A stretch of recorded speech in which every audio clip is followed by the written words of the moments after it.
you? Hi, how are you? I am fine. How are you? I'm good. Thank you for asking. How was your day? My day was okay. Not that much good, not that much bad. Hmm. I just had a Hmm. good day. Hmm. What did you have? Sorry. What about you? I'm okay. What do? I'm okay. I'm always normal. I have nothing Okay. special, nothing less, nothing more, same like every day. Okay. Okay. So, did you practice? Actually, sir, honestly, today I don't because I have some other work to do Hmm. at my office and after that my home because tomorrow my cousins and some relatives will be coming, so maybe I will not able to attend the class as well, so that's why I was not uh, Ah, not did the practice today. okay. Okay. So, do you remember what about it was yesterday? What the Yes, 10 sir, things, I what the 10 things you should cut from your writing, 10 words. Yes, sir, I remember. The first one is goat. Hmm. Uh, goat, we obviously we use a lot. Uh, this word goat, like I got this and Hmm. I got a go, something like this. So we have to just cut that word. Second is perhaps Hmm. or maybe. We usually use in writing and in speaking as well. So Hmm. second is perhaps and maybe. Third is Hmm. things. Hmm. Fourth just. Five Hmm. rarely. We Hmm. usually use this word Hmm. really. And sixth is very. I always heard about this word, like Hmm. we or every Indian people at least use one time this word very. So in IELTS we just have to cut that word. And Hmm. seven is tough. Hmm. Eight is amazing. Amazing Hmm. is really amazing word, but we can't use it. Hmm. And ninth is correct. And Hmm. tenth is literally. Very right. Okay, and what about improve your writing? Uh, we what's a Means improve when we talking about improve your writing, what will you use? Examples. Like purpose. uh, Before I jump into the details. And second one, I told you hmm, referring back to the main point. Third one, by all means, don't take hmm, my word for it. Fourth, now I must let you in on a hmm, secret. And these type of many things you can just hmm, start up. Okay. And hmm, also hmm, don't use these type of more words. It is very really very ridiculous while you are speaking or writing. So don't use afraid, happy, angry, excited, embarrassed, hmm, nervous, hmm, worried, hmm, one more, hurt. happy, excited, hot, shy, sick, proud, tired, cold, shocked, sad, and one more it was frustrated. Yes. Don't use it. Okay, Okay, because okay. it's not like it's very ridiculous and it is very awkward. Hmm. Okay. Okay. You can Okay. use just afraid instead of us afraid. You will have you can use heart, beating non-stop, hands trembling, knees shaking, screaming fast, heavy breathing, covering eyes with your hands, and like these type of thing. I will tell you after some time. And now I'm going for yesterday. It was the last topic. I think that. So it was, I think, starting and the last reason for the writing. I'm writing to inform you about, Mhm. as I told you before, right? And so, how you will end the words? Like ending the, now the section is today is ending, ending the letter. How will Okay. you ending? How you will final? Like first one, I can say, okay, if, sorry, first one, you can say if you require further, if you are TH, further information,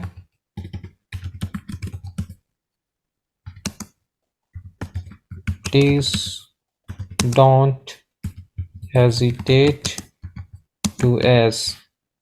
Okay, like when you will end of any writing or any blog or any IELTS test or any type of email, even you will have to use these type of words. And second, I have one more. If I can be of further assistance, please don't hesitate hesitate to ask. Okay, don't. Okay, so the third one is I will willingly. willingly क्या होता है? किसी चीज को बहुत ही ज्यादा पूरे मन से करना। हाँ, विलिंग होती है मेरी विलिंगली। इच्छा, इच्छा जिसे कहते हैं इच्छा। हाँ, इच्छा के अनुसार। Provide further information on request. And the fourth one, I'm at your disposal. I'm at your disposal should you require further information. Okay, and the fifth one is I am at your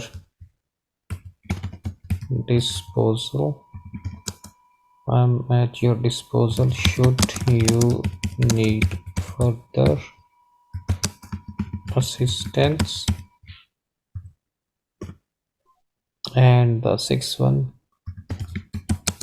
is please do not hesitate to ask should you require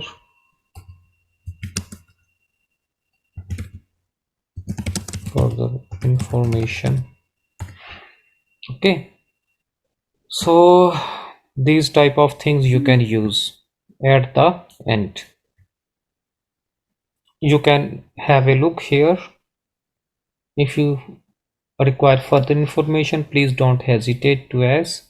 If I can be of further assistance, please don't hesitate to ask. I will willingly provide further information on request. I'm at your disposal should you require further information. I'm at your disposal should you need further assistance. Please do not hesitate to ask should you require further information. ठीक है? Okay, ये क्या चीज है असल में? ये आपका जो एंड करोगे ना लेटर का, या कोई भी आप चीज लिख रहे हो राइटिंग में स्किल्स के अंदर, तो उसको एंड इस तरह से करना है। ये नहीं करना कि बाय कर दिया और एंड कर दिया उसका, वो सारा हमारा अनप्रोफेशनलिज्म में चला जाता है, प्रोफेशन नहीं होती उसके अंदर कभी भी। ठीक है, ओके। हम्म। ठीक है। अब आप किसी को रिप्लाई देते हो, फॉर एग्जांपल किसी को आप रिप्लाई करते हो किसी को,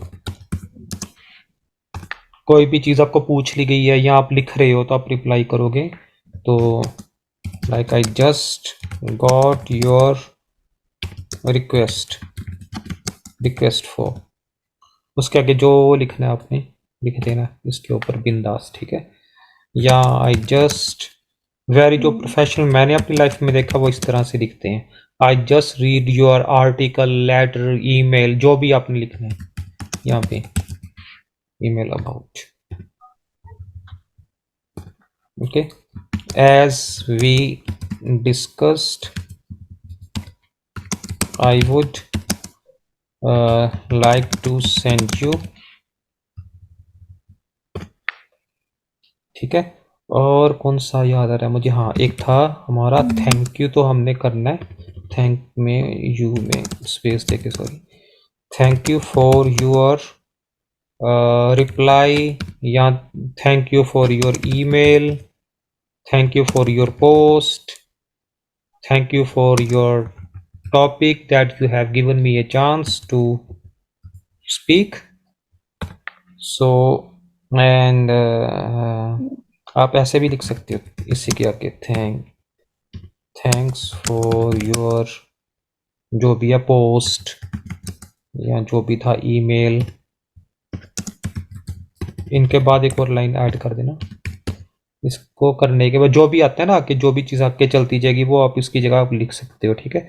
वो करने के बाद आपने करना है email this morning, yesterday morning, day before yesterday morning, आप उसके बारे में लिख सकते हो, yesterday email this morning on, अगर कोई और डे तो फॉर एग्जांपल वेनसडे, वेनसडे,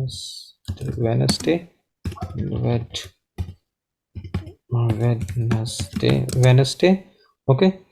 और कैसे लिख सकते हो, लास्ट मंथ, आई लास्ट मंथ, आप इनमें देखना मैंने कहीं पे भी वो जो है क्या कहते हैं यूज नहीं कर रहा अनप्रोफेशनल का, सिर्फ पहले में थोड़ा सा किया गया, तो गॉड को बेशक आप रहने ही देना, चाहे तो इसको आप काट ही दो क्योंकि ये थोड़ा अनप्रोफेशनलिज्म में भी गिना ही जाएगा, तो इसको मैं स्ट्राइक कर देता हूँ यहाँ पे, ठीक है। वो आपने नहीं करना, जो मैंने चीज़ें बताई हैं उसको यूज नहीं करना हमने, ठीक है। और आप कह सकते हो thanks for your invitation, thanks for your invitation,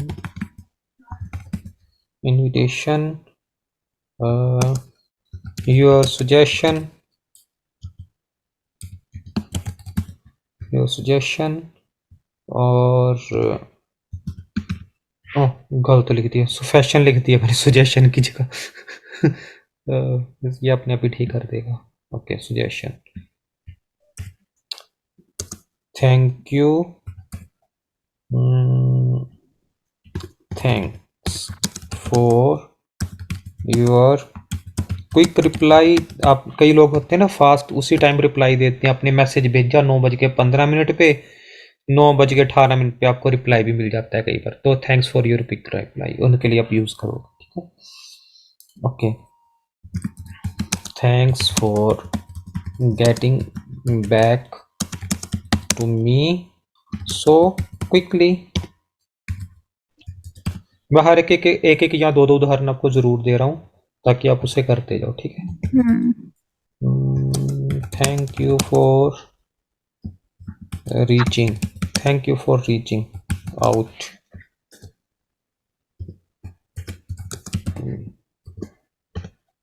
ठीक है। और कौन सा मुझे याद आ रहा है, हाँ जब आपकी तरफ से कोई गलती होती है तो फिर आप क्या कहोगे, थैंक्स फॉर योर पेशेंस, ये नहीं लिखना आपने, sorry thank sorry for my late reply, आप इसकी जगह क्या लिखोगे, जैसे अभी मैं गलत लिख रहा हूँ जानबूझ के, सॉरी फॉर माई लेट, हाँ thank you for your patience, ऐसे कर सकते हो। वेटिंग भी कह सकते हो। वेरी गुड, बहुत बढ़िया। इसको मैं स्ट्राइक कर रहा हूँ। ओके।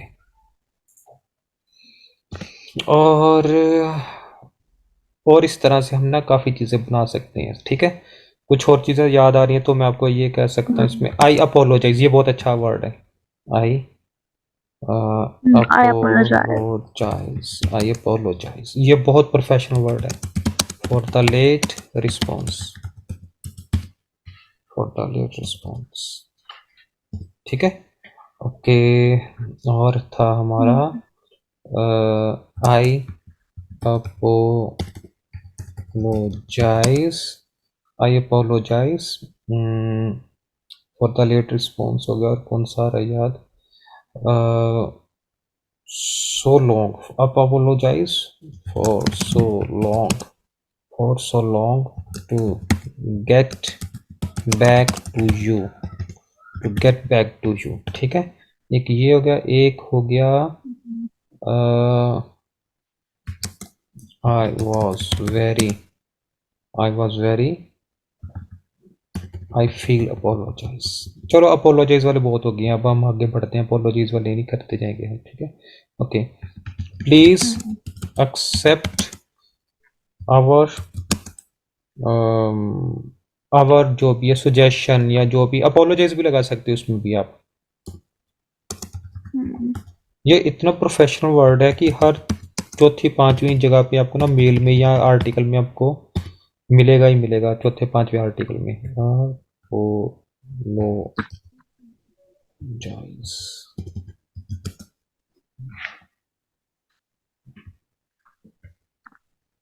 अपोलोजाइज, ये वाला है, ठीक है। Apologise, okay. और प्लीज एक्सेप्ट अवर अपोलोजाइज, देखो कितना प्यारा वर्ड है ये। जब आप कहीं पे लिखोगे तो वैसे ही बंदा तो मर ही जाएगा वो देख के, इतनी अच्छी चीज को कहेगा कितने प्यार से लिखे थे। तो please accept our apologise for any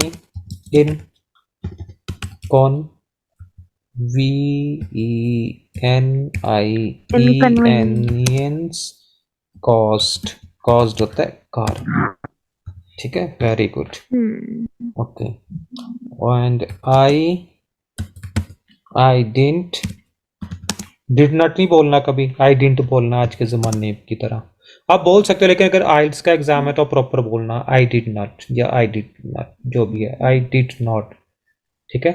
अब जो वैसे बोलने में आज का चलन है वो आई डिडंट के हिसाब से है, लेकिन जो होता है ना हमारे आइल्स के टेस्ट वगैरह आते हैं उसमें आप एक कॉन्ट्रैक्शन में कभी यूज़ नहीं करना, वो उसको थोड़ा रॉन्ग वे में ले जाते हैं, ठीक है।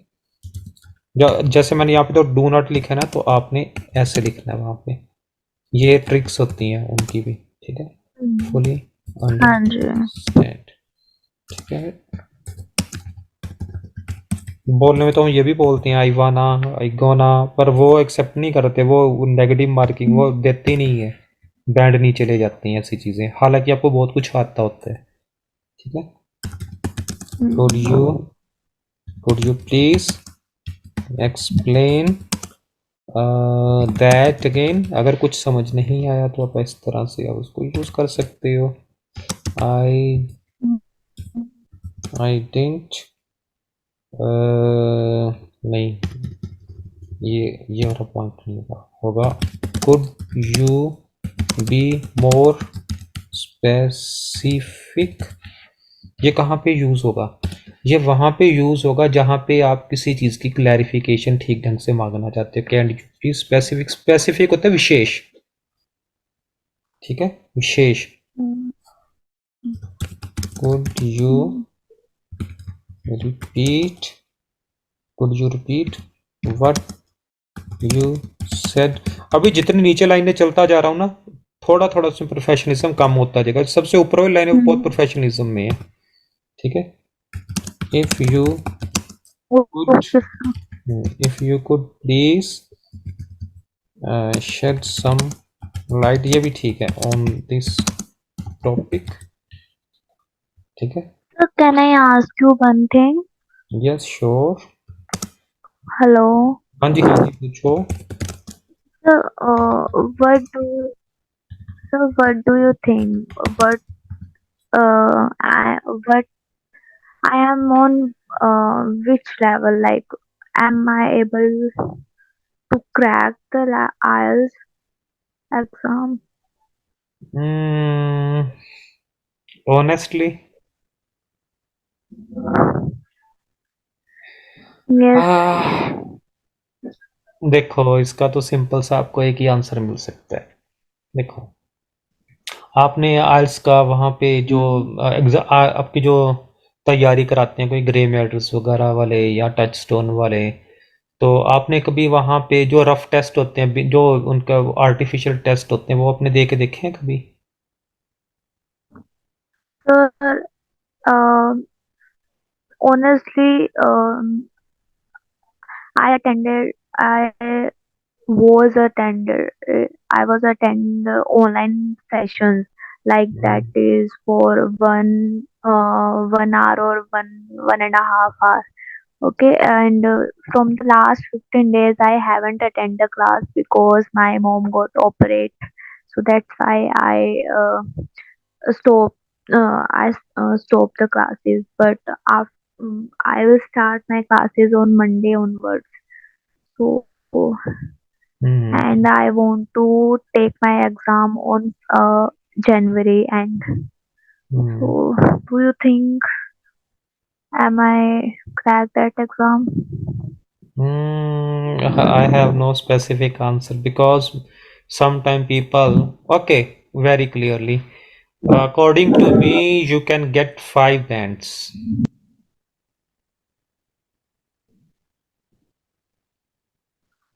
I apologize, but I'm Okay. I'm I'm saying true. I apologize. You need a lot of practice. Before IELTS, you need a lot of practice. You know what my brother did? He did a lot of Hmm. practice in his home before going to IELTS classes, and he had taken just 1 week IELTS classes, and after that he prepared himself for the exams, and he got 7.5 bands. Okay. तो मैं आपको बस ये suggest करूंगा कि देखो, जो सबसे इनकी टफ चीज होती है ना वो होती है रीडिंग, Hmm. जिसमें बच्चे मार खाते हैं सबसे ज्यादा। बुलवाने को तो आप देखो, बोलने में तो स्पीकिंग क्लास जैसे आप लेते हो कुछ करते हो वो उसमें आप तो हो जाओगे, आपके बहुत अच्छे मार्क्स आएंगे मुझे पता है, राइटिंग में भी आ जाएंगे नो डाउट। लेकिन जब रीडिंग की बारी आती है ना वो बहुत फोकस करने वाली चीज़ होती है। रीडिंग बहुत ही इनका सेंसिटिव पार्ट होता है, उसमें टाइम पीरियड दे रखा होता है उन्होंने, इस टाइम के बीच में आपको करना है सारा। ठीक है ना? Hmm. तो मुझे लगता है कि आपको किसी ना बहुत जो सही जगह है ना, ऐसा ना कि भेड़ चाल में आप चले गए तो वहां पे देखा वो कोई ध्यान ही नहीं देते वहां पे, वहां पे मत जाना। किसी ऐसे को पकड़ना आप आइल्स के लिए भी जो जहाँ पे ज़्यादा बच्चे ना हो, ज़्यादा से ज़्यादा 5 या 6 बच्चे, ज़्यादा मैक्सिमम टू मैक्सिमम 4 भी हों तो 4-5 बहुत, चाहे पैसे ज़्यादा देने पड़ जाएं कोई दिक्कत नहीं है, क्योंकि ये सवाल होता है आपके फ्यूचर का इस टाइम पर। ठीक है? तो आप Hmm. उसको सुजेस्ट करना बजाय कि भीड़ चाल जहाँ पे आपके एक क्लासरूम में पूरा भरा हुआ है पीछे तक फुल, आपकी बारी नहीं आ रही और आपकी तरफ कोई कंसंट्रेट नहीं कर रहा, आपके अंदर बहुत सारे प्रेशर है, बस वो मार्किंग दे रहे हैं, अभी आप इस मार्क पे पहुंच गए, अभी आप इस मार्क पे हो। लेकिन होता क्या है, जब फाइनल स्टेज आती है तो बच्चों के 5 बैंड ही आई होती है उस टाइम पे, किसी के 4.5, किसी के 5 बैठे होते हैं बेचारे। ठीक है ना? तो ये बहुत सेंसिटिव Hmm. पार्ट है। हाँ, बट ये कर सकते हो कि जो रीडिंग के लिए सिर्फ आप कहीं पे लगा लो अपना टाइम, रीडिंग के लिए के टाइम लगा लो आप अपना, क्योंकि बहुत इसेंशियल पार्ट है रीडिंग। मेरे पास एक लड़का आता था 4 सेक्टर पंचकूला से, तो वो लड़का उसने बहुत बहुत ही ज़्यादा वो किया कि मैं मुझे करना है, मुझे करना है, करना है। मेरे ख्याल से उसने 2-3 अटेम्प्ट कर दिए पर वो उसके क्लियर नहीं हुए, क्योंकि जो कनाडा वगैरह वो सारे 6.5 बैंड तो मांगते ही मांगते हैं। ठीक है। 6 each and overall 6.5. हाँ 6.5 तो मांगते हैं। तो इसलिए मैं आपको कह रहा हूँ, आपको सुजेशन दे रहा हूँ कि जब अपने ये आइल्स के लिए करना ना, तो बहुत ढंग से जो होते हैं ना उनके पास करना, उनके पास मत करना जिसमें वो पोल्ट्री फार्म बना होता है, बच्चे बच्चे बैठे होते हैं, क्योंकि उनको तो सिर्फ अपनी फीस से मतलब होता है, कोई ज़्यादा वो नहीं करते। आपको बिठा देंगे 5-5 6-6 घंटे, आप बोर हो जाओगे, आपसे वैसे ही नहीं होना फिर भी। ठीक हम्म। है। और ये चीज़ जो है ये आप उसके, ये ऑनलाइन तो बिल्कुल भी मत करना आइल्स का, तो ये तो मेरा सुजेशन है। चाहे मैं भी कराता हूँ तो मैं भी आपको कह दूंगा कि मनिंदर, ऑनेस्टली इफ आई से, डोंट गो फॉर ऑनलाइन। कभी ऑनलाइन के लिए मत जाना। ये जैसे अभी मैं आपको राइटिंग करा रहा हूँ, ये तो चलो आपको समझ आ रही है, क्योंकि ये एक बहुत ज़्यादा सेंसिटिव पार्ट नहीं है, ये क्लियर हो जाएगा, आप देख रहे हो आपके दिमाग में समझ है। लेकिन जो बिल्कुल प्रैक्टिकल पार्ट है, जिसमें आपके टीचर बिल्कुल सामने चाहिए, बिल्कुल सामने आपके फेस टू फेस, वो वो एक अलग चीज़ है, वो उसके लिए तो आपको वो करना पड़ेगा आइल्स के लिए। ठीक है ना। पर अच्छा। वैसे भी आपके आसपास का जो वातावरण है वो इस ऐसा है ही नहीं कि आप तैयारी कर लो, घर में ही बैठ के कर लो, कुछ ऐसा हो भी नहीं सकता, प्रॉब्लम हो जाएगी। प्रैक्टिस कर सकते हो, तैयारी नहीं, प्रैक्टिस कर सकते हो, लेकिन तैयारी टीचर ही कराएगा आपको आइल्स का। ठीक है ना। और करना भी उससे जो काफ़ी पुराना हो गया हो, जिसको आइल्स कराते हुए कम से कम 10 साल से ऊपर हो गया, 15 साल हो रहे हो, 10-15 साल, उनसे करना। पहले उसके बैकग्राउंड देख लेना, क्योंकि कई ऐसे सेंटर खुल गए हैं जो बिल्कुल नए हैं, जिनका एक्सपीरियंस ही नहीं है, फीस लेके बैठ जाएंगे आपकी, कराएंगे कुछ भी नहीं, ज़ीरो। ठीक है। तो इस चीज़ का ख्याल रखना। और एल्स और एल्स की आप, अगर आपको, जैसा कि मैंने आपको जज किया है, आप, क्योंकि देखो मेरी आदत है, मैं किसी को ना, किसी का दिल नहीं तोड़ता, डिस्करेज नहीं करता, लेकिन कहते हैं ना कि झूठ बोलने से अच्छा है कि इंसान को एक रास्ता दिखा दो, वो पुण्य का काम है। वो एक रास्ता है तो। ठीक है। जरूरी नहीं कि बिल्कुल सा। आप जरूरी नहीं, आप मन मत हारो। हम्म। जरूरी नहीं कि आप कनाडा के लिए ही करो, आप करो किसी ऐसे कि जहाँ से पाथवे, आपका पाथवे आप समझते हो, पाथवे आपका कनाडा का निकल आए। क्योंकि कनाडा बहुत इस टाइम पे वो कर रहा है, कनाडा ऑस्ट्रेलिया ये बहुत नखरे में है इस टाइम पे, ये कंट्रीज देते ही नहीं है जल्दी कहीं, जो वीज़ा ही नहीं देते ये लोग जल्दी कहीं। ठीक है ना। तो इसलिए फिर इंडियंस ने क्या किया, जो इंडियन, जो साउथ इंडियन है बड़े चालाक होते हैं, उन्होंने कोई और अपने रास्ते बनाए हुए हैं। वो कोई जर्मनी से होके जाता है, कुछ देर जर्मनी रहता है, फिर चला जाता है, कोई कहीं से जा रहा है, कोई कहीं से, डायरेक्ट प्रॉब्लम होती है। हाँ, अनलेस कि आपकी इंग्लिश इतनी शार्प है, इतनी अच्छी है कि आप जाती, आपके 6-7 बैंड्स आ गए हैं, चलो जी तैयारी करो, जहाज पे बैठो तो चलिए।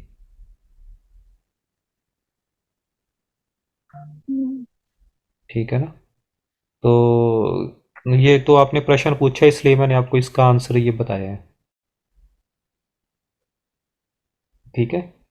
और आपको करना पड़ेगा आइट्स किसी ढंग के बंदे से, ढंग का बंदा या बंदी कोई भी हो, ढंग का हो, जिसको 10-15 साल का एक्सपीरियंस हो।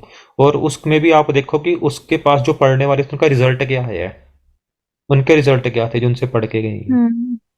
क्योंकि ये बहुत साइड एस्पेक्ट्स होते हैं, पढ़ाने वाला भी अच्छा और पढ़ने वाला भी, दोनों जब मिलते हैं ना तब काम बनता है पूरा। बिल्कुल सा। आपके नोन में है कोई यहाँ पे? नहीं, मेरे नॉन में तो नहीं है, एक वो जो बताता था कोई, एक ना है पंचकूला में, तो मैं पूछ दूंगा, मैंने कभी उनसे बात बूत नहीं की है। लेकिन आप एक काम करना, आप नेट पे लोगों के ना रिव्यूज पढ़ो, हम्म। कुछ मेरी भी मत सुनो, आप गूगल पे जाओ और ये सर्च करो, इन ट्राई सिटी बेस्ट आइल्स कोचिंग सेंटर। और उनका फिर ये देखो कि वो कब से खुले हुए हैं, ये ना कोई बिल्कुल नया ही खोल के बैठा हो जिसने बिजनेस करना है सिर्फ अपना। ये देखो जिसको कई साल हो गए हैं, लेकिन उस कई साल में भी रिजल्ट जिसका अच्छा है, यानी कि जो कुछ नालायक होते हैं वो कई सालों से खुद भी नालायक होते हैं, दूसरों को भी नालायक बनाते रहते हैं। तो वो देखना है जिसका रिजल्ट अच्छा हो, दो चीजें, एक पुराना और एक जिसका रिजल्ट अच्छा हो, बहुत अच्छा रिजल्ट हो, जिसके जो स्टूडेंट्स हैं कम से कम 70-80% जो स्टूडेंट्स हैं उन्होंने कुछ किया हो। ठीक है, इस चीज का ख्याल रखना। Okay sir. बाकी कभी मन हारने की जरूरत नहीं है, बहुत सारे रास्ते होते हैं आगे निकलने के, कोई एक रास्ता नहीं होता। ठीक है ना। हाँ जी। कोई डरने की बात नहीं होती। हम्म। जहाँ चाह वहाँ राह, where there is will there is way. ठीक है। हम्म। हम्म। Yes sir. ठीक है, चलो फिर करते हैं आगे। और ये पहले एक बार इसको नज़र लगा लो, एक बार नज़र मार लो इसको ठीक ढंग से, ये इन सभी चीज़ों, कम से कम इनमें तो आपके मार्क्स अच्छे हैं ना, जो राइटिंग है इसमें कहीं से ना रह जाओ आप। कर लिए चलिए, मैंने राइट डाउन कर लिया। ठीक है। ओके। अच्छा, ओपनिंग सिचुएशन कैसी होगी? एक तो मैंने ऊपर ओपनिंग की आई कराई है ना। Would like. Hmm. Hmm. Okay. Opening होएगी। हम्म। The first thing I would like to tell you, yeah, I like to inform you, or to begin with. Hmm. Okay. Okay. एक हम्म। थोड़ा सा जो हम स्टार्टिंग में एक और भी करनी है, उसके साथ ये भी मिक्स कर लेना। जैसे ये तो हमको पता ही है, आपको भी पता ही है, डियर सर और मैडम से हम स्टार्ट करते हैं ना हमेशा। Okay. ये तो हमारा चलेगा ही चलेगा। ठीक है। हम्म। एक ये भी आपको पता लग ही चुका है वैसे, टू होम इट में कंसर्न, ये तो हर लेटर के ऊपर लिखा ही होता है, जो आपकी कोई भी ऑफिशियल लेटर होती है ना, उसके ऊपर लिखना होता है। अगर आपको स्पेसिफिक नहीं पता कि जिसको आप लिख रहे हो या जिसको आप बता रहे हो वो कौन है, तो डियर ऑल लिख दो। ठीक है। ओके। और सबसे अच्छा, अगर आपको कोई जानता है तो आप उसका सीधा नाम लिखो, उसका आप सीधा नाम लिखो। ठीक है। उस टाइम पर आप सीधा उसका नाम ही लिख दो, डियर ऑल। ओके। उसके बाद आपने क्या करना है, ओपनिंग में आपको बार बार प्रैक्टिस कराऊंगा मैं इसकी, जब तक आपको पक्का ना हो जाए। ठीक है। तो जो ऊपर हमने लिखे थे ओपनिंग में, तो Okay. उसके साथ ही इसको हम मिक्स कर देते हैं। मैं वैसे ऊपर ही जाता हूँ, तो मैं देखता हूँ ओपनिंग में हमने लिखा गया था और क्या क्या।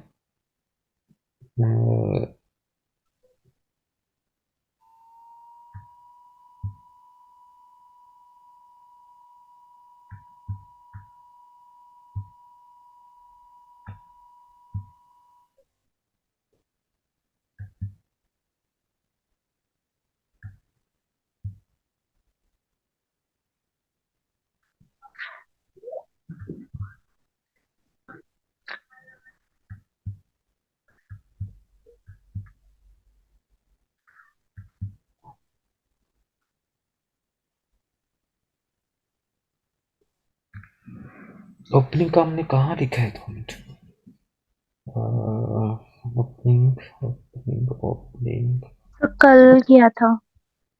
किया था ना हमने कल, मुझे भी याद है, लेकिन मैंने इसमें कहाँ पे, क्योंकि ये फाइल आपके लिए बनाई हुई है मैंने। Also would like to propose, शायद ये था, एडिशनल आइडियाज के साथ था, इसमें रीजन भी दिए Yeah. थे। लेकिन अभी हमने ओपनिंग नहीं की है ठीक ढंग से, ओपनिंग करते हैं चलो। ओपनिंग कैसे, ओपनिंग का किया नहीं हुआ, ओपनिंग का करते हैं ठीक ढंग से। ठीक है। पहले सभी को साइज ठीक कर दूं ताकि आपको नजर आए, तो 18 कर देता हूँ। ठीक है। ओपनिंग होगी कैसे, ओपनिंग में आएगा, I am writing to you with reference to your reference, REFER। कल आपको स्पेलिंग रूल्स भी थोड़े समझाऊंगा मैं, स्पेलिंग रूल्स कैसे होते हैं। ठीक है। किसमें क, किसमें श, किसमें ये जो टर्म शटर्म जितना भी होता है वो मैं आपको कल से कराऊंगा थोड़ा। ठीक है। Reference, REFERENCE, reference to your letter, date वगैरह जो भी उनकी होती है आप कर सकते हो। डेटेड 16th दिसंबर, दिसंबर का डी बढ़ा देगा, दिसंबर, दिसंबर 2022, इस तरह से आप स्टार्ट कर सकते हो, ठीक है। ओपनिंग है जो आपकी, और with regard to our phone call, okay, concerning our phone call yesterday या टुडे, जो भी यहाँ पे फिट बैठता वो लगा देना। इन रिस्पॉन्स टू योर, जो भी पोस्ट, ईमेल, आर्टिकल, ब्लॉग जो भी है आप इधर लगा दो। मैं ईमेल लगा देता हूँ for example, email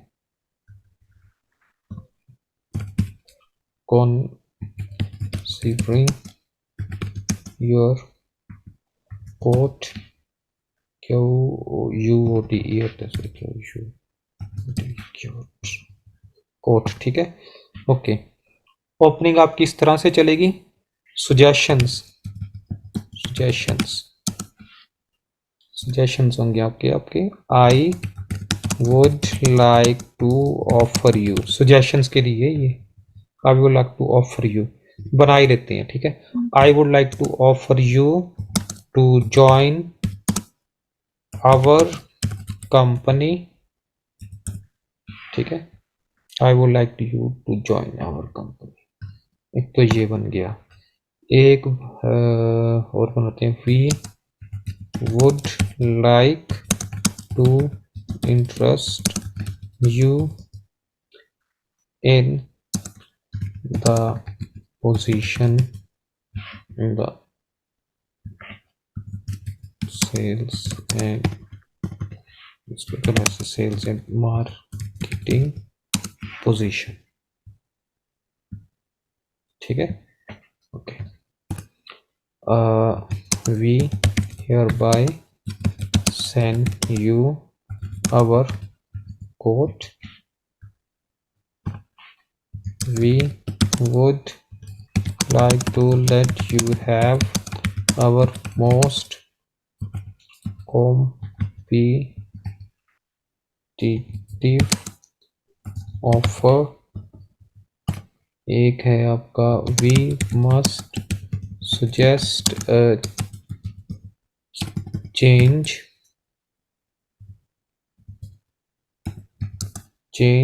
of venue, we will have to ask you to postpone our appointment, ठीक है। ये सजेशंस हो गई आपके। और आपको कौन सी चीज़ में बताना चाहता था मेरे दिमाग में मेरी, हाँ, आस्किंग फॉर इंफॉर्मेशन, ये भी था आपका। तो इसमें हम करते हैं जैसे प्लीज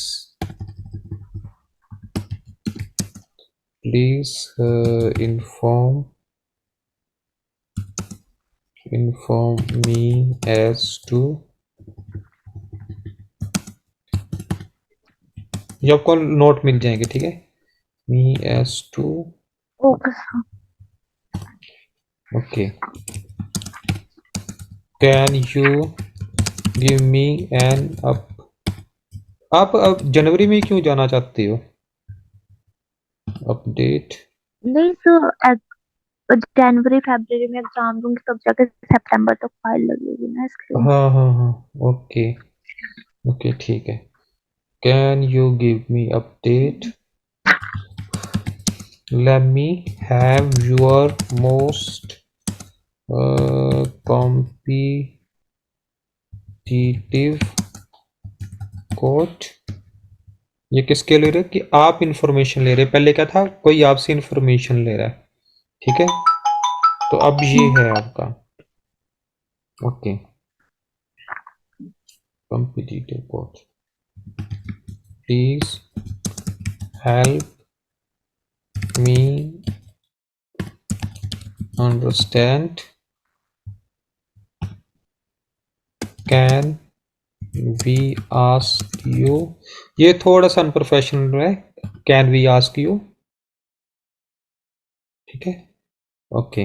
हाँ, ओके। अब हम करते हैं, अब राइटिंग ऐसे की बात आती है आइलेट्स के अंदर। हम्म,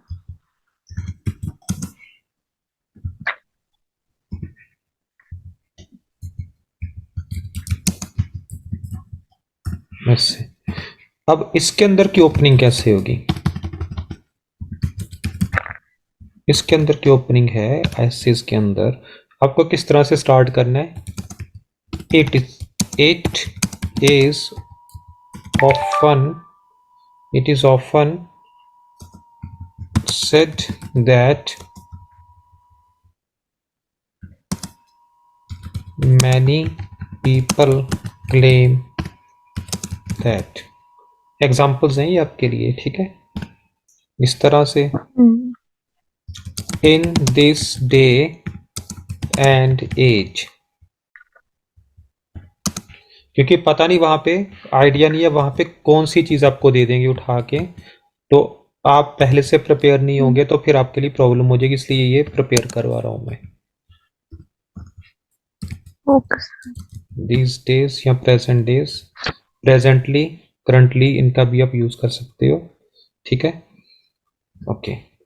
अब ओपनिंग में ये दे दिया है, तो हमने क्या किया? We live in an age when many of us are, कुछ भी लिख दो यहाँ पे, जो भी वर्ड आपको यूज करना है।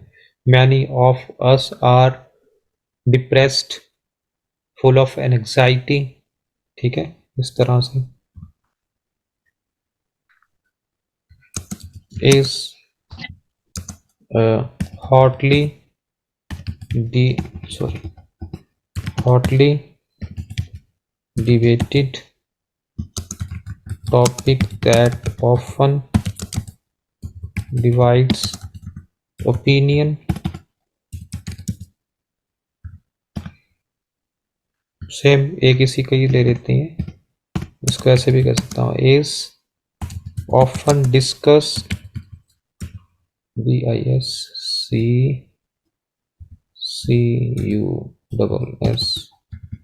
discussed yet rarely understood। Okay, it goes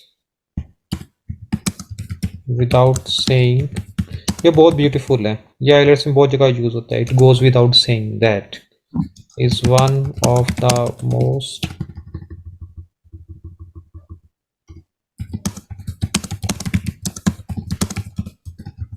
important issues facing us today, ठीक है? The following essay takes a look at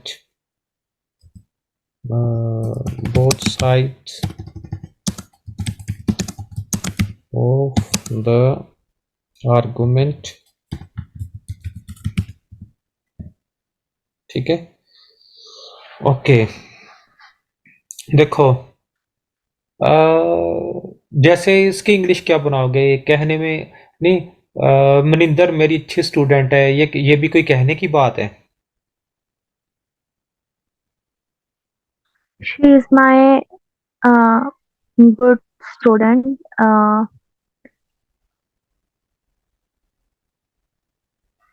So I don't know. चलो अब बताता हूँ। It goes without saying Okay, that it goes without saying. Maninder is my brilliant student, ठीक है? ये भी कोई कहने की बात है कि तू मेरा भाई है? It goes without saying that you are my brother, ठीक है? अब चलते हैं दोबारा से ऊपर, जो मैं आपको करा रहा था। तो यहाँ पे ये वर्ड आ गया, it goes without saying that. ये भी कोई कहने की बात है। That is one of the most important issue facing us today, that pollution. कुछ भी भर दो, मैंने अभी जानबूझ के पोल्यूशन भर रहा हूँ। Pollution is one of the, ठीक है, डिप्रेशन, पोल्यूशन काट दो, डिप्रेशन लगा दो, ठीक है। ऐसी कुछ चीजें आपने इसमें भरनी है, और भी ऐसे वर्ड्स आपको बनाने, ताकि आपकी प्रैक्टिस इतनी अच्छी हो जाए कि मजा आ जाए, ठीक है। ओके, अब ऐसे राइटिंग के अंदर, आइलेट्स के ऐसे राइटिंग के अंदर, ना कि ईमेल के अंदर, अभी जो मैं करा रहा हूँ ये सिर्फ ऐसे राइटिंग का काम है, इसमें ईमेल या पोस्ट का कोई काम नहीं है, ठीक है। ये सिर्फ आइल्स के ऐसे के अंदर आती है। इंट्रोडक्शन, इंट्रोड्यूसिंग पॉइंट्स कौन कौन से होंगे इसमें? Introducing points, firstly let us take a look at, जो भी आपको वहां पे चीज दी होगी हल करने को, वो आपने इधर लगा देनी है। टू स्टार्ट विथ, जो भी है इधर आपने लगा देनी है, ठीक है। ओके, दूसरा क्या है, ये मैं इधर पॉइंट्स लगाता जाता हूँ। ये नंबर वन पे बहुत ज्यादा प्रोफेशनल, उसके बाद ऐसे ऐसे सेकंड, फिर third, second. First of all it is worth considering आपको पता है ना, कल मैंने बताया था, मैं कंसिडर कर रहा हूँ इसके केस को, इसको समझ रहा हूँ, अंडरस्टैंड वाला नहीं, कंसिडर वाला, ठीक है। ओके, सेकेंडली बल्कि इसका मतलब विचार भी होता है, विचार विमर्श, कंसिडर अपने आप से या किसी के साथ कंसिडर कर रहे हैं हम इसको, ठीक है। ओके, सेकेंडली में भी एक चीज लगाना, ऐसे नहीं, इसके बाद कोमा जरूर आता है आपका, ठीक है, चाहे वो थर्डली क्यों ना हो, कोई भी हो, थर्डली, सेकेंडली, थर्डली, थर्डली, इसके बाद भी ये कोमा जरूर आएगा, ठीक है। ओके, फर्दर मोर एक और याद आ गया, ये भी बहुत आता है आइल्स में, फर्दर मोर, ठीक है, ये आता है। एक आता है इन एडिशन टू, जो मैंने कल कराया था, ये ऐसे राइटिंग में आती है, ये आते हैं, हाँ, इन एडिशन, ठीक है। और एक व्हाट इज मोर, ये भी आएगा, ठीक है। ऑन, इधर कॉमा था भाई, ऑन टॉप ऑफ दैट, ठीक है।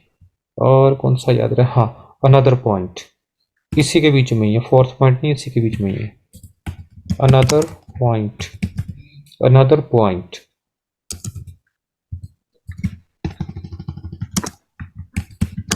another point worth noting is, जो भी है इसमें, एक और पॉइंट दो बार आ गया इसलिए ये रेड लाइन दिखा रहा है, 2 मिनट, एक ही बार लिखना है। And another, sorry, another factor, another factor to to consider is, ठीक है। ओके, फिर आ गया आपका उसके बाद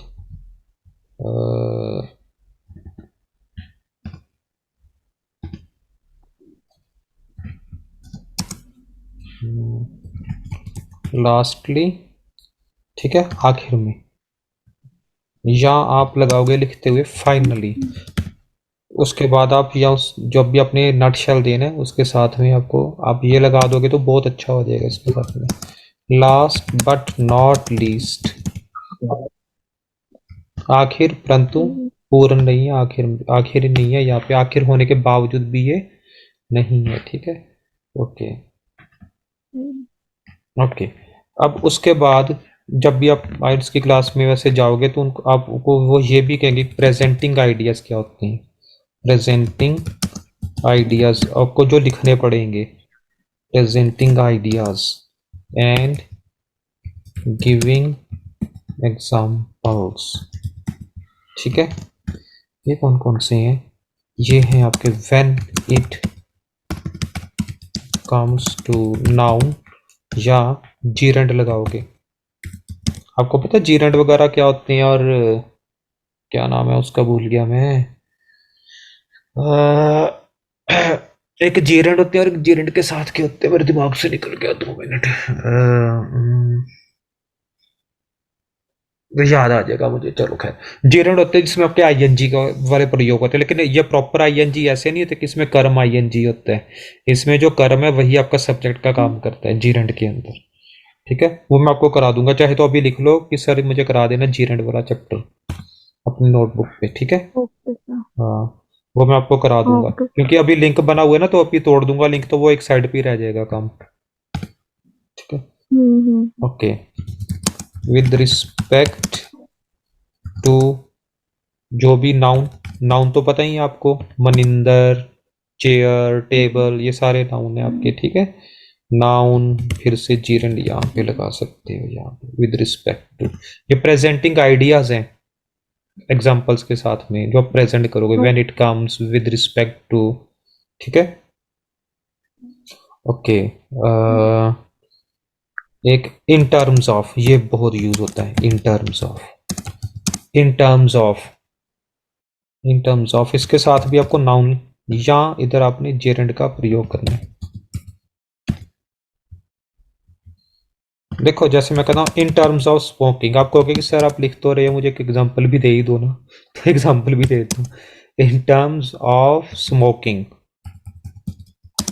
स्मोकिंग जीरेंड आ गया आपका, यहाँ पे आईएनजी लग गया इसके साथ। In terms of smoking, it goes without saying that it is injurious to health। ये मुझे कहाँ से याद आया injurious to health स्मोकिंग वाला, जब हम मूवी देखते थे ना उधर, कौन सी आती थी, ये बहुत सारी आती थी वहाँ पे, ढिलो थिएटर तोड़ दिया, फन रिपब्लिक बना दिया उन्होंने अब तो ना वहाँ पे मूवीज लगती थी, तो मूवी से पहले आता था smoking is injurious to health, धूम्रपान सेहत के लिए हानिकारक है। तो ना वहां से लाइन में जब भी पढ़ता था उसे दिमाग में ना उसे सेव कर लेता था। तो ये असल में ये जीरंड था, बाद में कि जब मैंने इसकी गूगल में सर्चिंग की तो ये था, ये जीरंड्स होते हैं सारे। ठीक है, जिसमें कि स्मोकिंग, बात किसके बारे में हो रही है, कर्म नहीं है स्मोकिंग इस टाइम पे, ये आपका विषय है, ये कर्म नहीं है इस टाइम पर। ठीक है, ओके। आगे, not only dash dash dash बीच में भर देना, बहुत अच्छे नंबर आ जाएंगे इसी से, बट आल्सो। ठीक है, चलो एग्जांपल देता हूँ। Not only reading but also writing is mandatory. मेरी स्पेलिंग गलत है, मैंडेटरी है, इसके स्पेलिंग में देखूं क्या है, मैंडेटरी है, स्पेलिंग के बहुत ध्यान रखना पड़ता है। राइटिंग इज मैंडेटरी इन या वाइल गिविंग आइल्स एग्जाम्स। आइल्स में IELTS बढ़ा कर लिखते हैं ना। ठीक है, ओके ओके, आगे बढ़ते हैं। और इसमें जैसे फर्दर मोर, ये सारी चीज़ें होगी। ठीक है, और आपका नॉट ओनली वाला हो गया। अब अकॉर्डिंग टू, इसी के बीच में अकॉर्डिंग टू एक्सपर्ट्स, अगला पॉइंट है इसी के अंदर ही पर, अकॉर्डिंग टू एक्सपर्ट्स। ये बहुत अच्छी लाइन है, इसमें क्या होता है, बहुत अच्छे मार्क्स मिलने की संभावना होती है। According to experts pollution is known as poison, कुछ इस तरह से आप लाइन्स लिख सकते हो। ठीक है, ये तो मैं उदाहरण दे रहा हूँ आपको बहुत सारे। रिसर्च हैज फाउंड, के बाद ये कोमा आएगा। एग्जैक्टली कोमा आएगा। ठीक है, research has found that research has found, बीच में थोड़ी स्पेस दे दो ना इसके, इसलिए ये वो रंगीन सी लाइन दिखा रहा है आपको। येलो, अब ठीक हो गया। ठीक है, हम्म, 2 मिनट इसको ठीक देख लेते हैं क्यों बता रहा है मुझे एक्सपर्ट्स। अब वो कह रहा है कि कोमा मतलब, क्योंकि गूगल हमारा कोमा नहीं ना लेता इस तरह से, लेकिन ये मुझे एग्जांपल के लिए करना पड़ रहा है आगे जो मैं ये दे रहा हूँ ना, डॉट डॉट डॉट। तो वो कह रहा है ये डॉट डॉट है क्या, इसलिए वो मुझे वो जामुनी से रंग का नीचे दिखा रहा है। अब गूगल को इतना पता कि मैं आपको समझा रहा हूँ कि मैं डॉट डॉट क्यों कर रहा हूँ, कि आपको फिल इन द ब्लैंक्स करने हैं इसके अंदर। ठीक है। हाँ, रिसर्च हैज फाउंड दैट, तो ये अब इसके आगे कोमा नहीं आएगा, रिसर्च हैज फाउंड दैट के आगे नहीं आएगा इसमें, रिसर्च हैज फाउंड दैट जो भी है। ठीक है। There are those who argue that, ये ठीक है। फॉर इंस्टेंस क्या होता है, एग्जाम्पल, इट्स एन एग्जाम्पल। अब आपने क्या करना है, देखो आज के बाद ये मत लिखना फॉर एग्जाम्पल, तो मुझे जो जो चीजें साथ में याद आ रही है मैं लिंक कर रहा हूँ। इसकी जगह आपने करना फॉर इंस्टेंस, इसकी जगह आपने क्या यूज करना है आज के बाद, फॉर इंस्टेंस। फॉर एग्जाम्पल नहीं करना, ठीक है। ठीक है, ओके। अगर कर भी दोगे तो कोई वो नहीं है, आपका गलत नहीं करेंगे, लेकिन फॉर इंस्टेंस आपका बहुत मॉड वर्ड गिना जाता है। ठीक है, सच एस, ये भी कह सकते हो। ठीक है, तो मुझे लगता है आज के लिए इतना ही बहुत है। आपको बाकी का कल कराऊंगा, इसको अपने बहुत सारा प्रैक्टिस करो आज घर में बैठ के, कल करो प्रैक्टिस शाम तक, फिर शाम को क्लास में आओ, आपको इसके तो नोट्स मिल मे बी जाएंगे। कल मैं नहीं कर। ओए ओए ओए ओए मेरा बच्चा, कल नहीं आएगा। चलो कोई बात नहीं, कल मैं आपको कुछ नोट्स बना के भेज दूंगा अपनी तरफ से, ठीक है, आपने इसको रीड करना है बस। ठीक है, okay, thank okay. You sir, good okay night. Mahi, good night, good night, good night, take care, good. Take care sir. Welcome.